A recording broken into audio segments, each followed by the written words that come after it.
15-point deduction handed to Juve. Juve stung, said the front page of Gazzetta.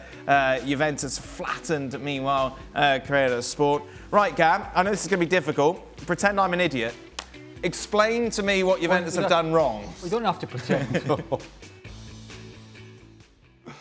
All right, so I can tell you what Juventus were found guilty of. I will have an explainer up, or it might already be up on the site if you want to get more granular. But essentially, it has to do with amortization and the way clubs account for it when they buy and sell players. Basically, if you sell a player for 10 million, you book a 10 million profit straight away. If you buy a player for 10 million, you only take a 2 million hit, and say that 10 million player signs a 5-year contract, you only take a 2 million hit in that first season. So Dan, if you or I were to, let's say I sold you a pencil for 10 million, and you sold me a pen for 10 million, and we gave Mr. Pen and Mr. Pencil, we both gave them 5-year contracts. On paper, from an accounting point of view, we would be making an $8 million profit.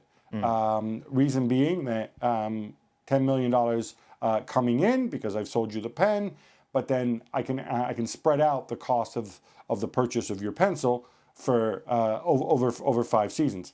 All of that is fine and it's legal. The accusation against Juventus is that they inflated the values. They went to other clubs and they said, hey, this pen, it's only worth 1 million. Let's pretend it's worth 10 million. And that way, because that would really, really help us out in making our books look better. Essentially, it's a form of cooking the books. Now, obviously, you might be asking, well, then why weren't other clubs punished? And in the view of the prosecutor, with Juventus, this was really a systemic thing. Remember, their offices were raided, there were wiretaps, and essentially, they talk about this quite openly, like, we're not really supposed to be doing this, but in reality, if we get away with it, blah, blah, blah. That's the accusation. Now, Juventus are going to say this was an appeal trial, remember? Well, first time around, you found us innocent. What's actually changed? Second, with wiretaps, they're prone to different sorts of interpretation. And obviously, there's also a feeling, why are we being targeted? So it remains to be seen whether this stands. They do have another appeal coming up.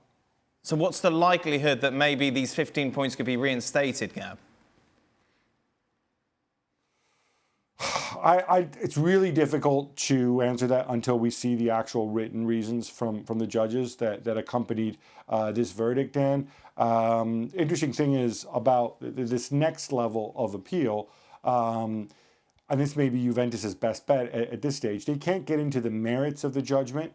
They can simply either uphold the judgment, or they can strike it off if they think there was some irregularity or there was some sort of technical issue with it. And like I said, one of those things might be, well, this is not a crime. You may see it as false accounting, but we can go and have a debate about that. It's not cut and dried.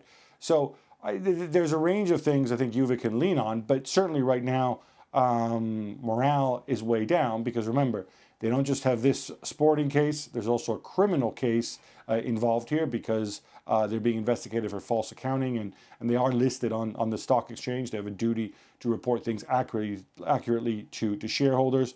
And of course, another branch of that sort of false accounting trial potentially, which could also turn into a sporting trial, is this business when they all took pay cuts under COVID, announced the pay cuts, and then, as it has emerged, according to investigators, those weren't real pay cuts. They were going to get a fair chunk of that money back through bonuses and other mechanisms. And of course, on top of that, Craig's favorite 3 letters, FFP, because they've been found guilty here, UEFA are also investigating them. Wow. Because if it's false accounting, then the question is, did you have the numbers you needed to play in the Champions League all these years? Wow. So, anything to add, Stephen? one of the things I was going to ask you, Gab, and it's slightly going away from Juventus, but it's this story.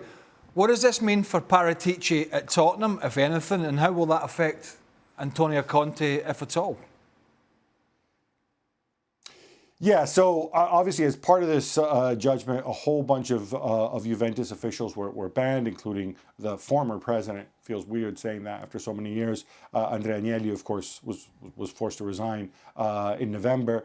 He's been banned for 2 years. Fabio Paratici has been banned for 2.5 years. Now, there's two elements to this. One is obviously he's got this appeal coming up together with Juventus, and remember, Juventus can also take the case to CAS, to the Court of Arbitration for Sport, as well, before the ban becomes definitive. And the other element is, will this ban be extended worldwide? Prosecutors have asked FIFA to extend it to a worldwide ban, which is possible. It wouldn't be unprecedented.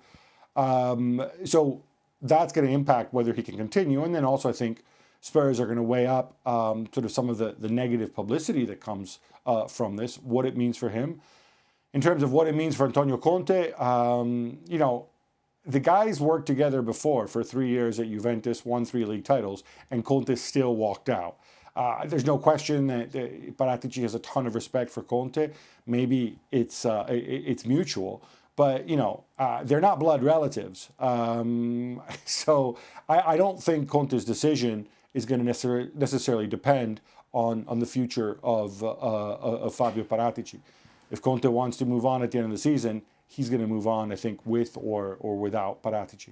Well, thank you very much for watching ESPN on YouTube. For more sports highlights and analysis, be sure to download the ESPN app. And for live streaming, premium content, and let's not forget as well, ESPN FC 7 days a week. Subscribe to ESPN+.